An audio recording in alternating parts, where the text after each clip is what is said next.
హైదరాబాద్లోని సార్వత్రిక పరిషత్లో Harvard International Medversity, Universal Theological Open University ప్రతినిధులు doctor Kundavaram, doctor Vijayabhaskar Rao, doctor Nataraj, Mayuri అధినేత doctor Mayuri Radha, International Wonder Book of Records అధినేత డాక్టర్ బింగి నరేందర్ చేత ప్రతిష్టాత్మకంగా డాక్టరేట్ అవార్డు ప్రదానం నిర్వహించడం జరిగింది. కాగా సంగారెడ్డి జిల్లా జిన్నారం మండలం జిన్నారం గ్రామానికి చెందిన దళిత రత్న డాక్టర్ ఎర్పుల శ్రీనివాస్ గారికి గౌరవ డాక్టరేట్ అవార్డు ప్రదానం చేయడం జరిగింది. విద్యార్థి దశ నుంచి నేటి వరకు అనేక సామాజిక కార్యక్రమాలతో మహనీయులను మరియు బాబాసాహెబ్ అంబేద్కర్, జ్యోతిరావు పూలే, సావిత్రిబాయి పూలే వారిని స్ఫూర్తిగా తీసుకుని ఆ మహనీయుల ఆశయ సాధనం కోసం భారత రాజ్యాంగంలో ఉన్న హక్కులను ప్రతి పౌరుడికి అందే విధంగా సామాజిక పోరాటం దిశగా పనిచేస్తున్నందున వారి సేవలను గుర్తించి మయూరి సంస్థ అధినేత Mayuri Radha, wonder Book of Records అధినేత బింగి నరేందర్ గౌడ్ వారి అప్లికేషన్ ని యూనివర్సిటీకి ప్రతిష్టాత్మకంగా డిజైన్ చేసి Universal Theological Open University, Harvard International Medversity ద్వారా గౌరవ డాక్టరేట్ కు ఎంపిక చేసినందుకు ప్రత్యేకంగా ధన్యవాదాలు తెలియజేయడం జరిగింది.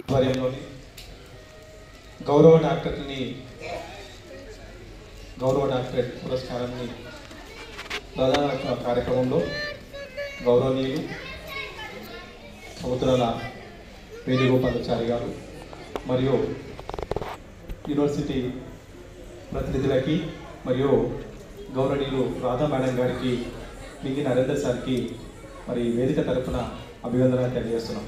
నిజంగా మరి చాలా గొప్ప విషయం.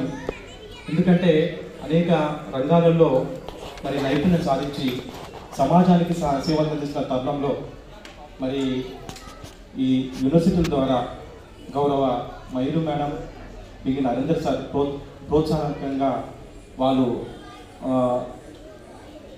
పూర్తి బాధ్యత తీసుకొని ఈ సమాజంలో గొప్ప గుర్తింపు తీసుకురావాలని ఒక పెద్ద గొప్ప సంకల్పంతో ఈరోజు మేము చేసినటువంటి అనేక సామాజిక కార్యక్రమాలు కానీ మరి నాట్య గురువులు కానీ వాళ్ళకు మన చిన్నారులకు నేర్పించినటువంటి కళల్ని కానీ అట్లా సేవా రంగంలో చేసినటువంటి సేవా కార్యక్రమాలు కానీ వివిధ రంగాల్లో చేసినటువంటి కార్యక్రమాలని గుర్తించి ఇలా యూనివర్సిటీలకి మరి ప్రపోజ్ చేసి మనల్ని వేదిక ద్వారా మరి గౌరవ డాక్టరేట్ని అందించి మనను సమాజానికి పరిచయం చేస్తున్నందుకు హృదయపూర్వకంగా అభివందనాలు తెలియజేస్తున్నాను. నిజంగా చాలా గొప్ప విషయం. మా జీవితంలోనే మరి పిహెచ్డీ చేయలేమేమో, కానీ ఈ సామాజిక రంగంలో కానీ వివిధ రంగాల్లో పనిచేసి గౌరవ డాక్టరేట్ని పొందడం నిజంగా మాకు ఆనందంగా ఉంది. ఈ అవకాశం ఇచ్చినట్టు మీ అందరికీ కూడా అభినందనలు తెలియజేస్తూ ముగిస్తాను. మరిన్ని అప్డేట్స్ కోసం మా ఛానల్ని సబ్స్క్రైబ్ చేయండి.